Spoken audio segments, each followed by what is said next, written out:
to something we talk a lot on the show about, domestic violence. In this next viral video, a hidden camera experiment in the UK revealed some shocking reactions to domestic violence on the street. What? Come here. Get your hand off me. Come here. Get your hand off me. Who was there? Get your hand off me. Who was there? Tell me who was there. People are looking at us. People are looking at us. Will you get your hand off me? Stop there. People are looking at us. What's wrong with you? I know that sound. Grant, thanks. Okay, because someone will call the police if you carry on doing that to someone. Okay. Because if I don't, someone else will.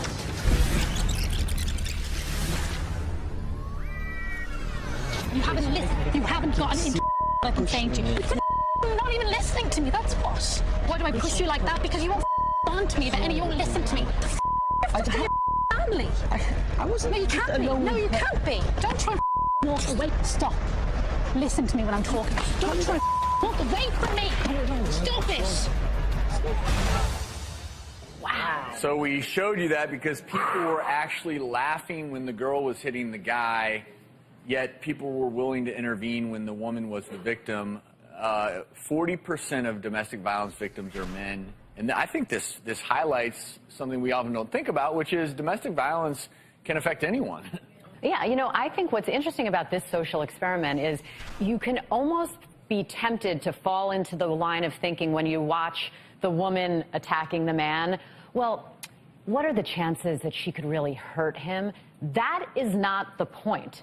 The point is not physical size, physical strength, the fact that it's probably more likely for a man physically to overpower or injure a woman. The point is abuse and violence, and it can be physical, it could be emotional, it could be psychological, it could be financial, and it does not discriminate. As you said, it affects men also, and I think, you know, you mentioned as we were watching it, it's always the women who stick up for the woman, but who stuck up for that guy? No one. Nobody. Well, and I think it gets back to something we talked about on the show. You know, we've come a long way, and even just the last year with all the awareness that was raised on these really highly publicized cases of domestic violence. But I think there's always been a bit of a tendency to say, well, it's got to be her fault if the woman is the victim. And now I think you see the laughing there. It's, well, I'm sure he deserved it. And I think that's the danger with domestic violence is if we don't get to a point where, look, if you're being abused, no matter who you are, just to be like, oh, I'm sure they deserved it.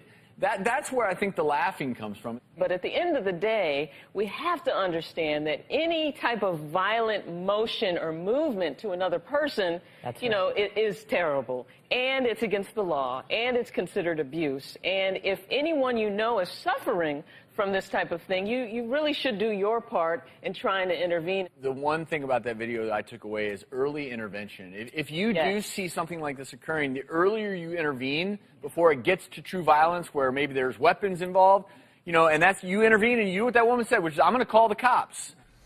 And that will diffuse the situation really, really quickly in many cases. Now, if you are watching and you or someone in your life is the victim of domestic violence, there is a lot of help available. You can find resources and information at When Georgia Smiled, the Robin McGraw Revelation Foundation at whengeorgiasmiled.org.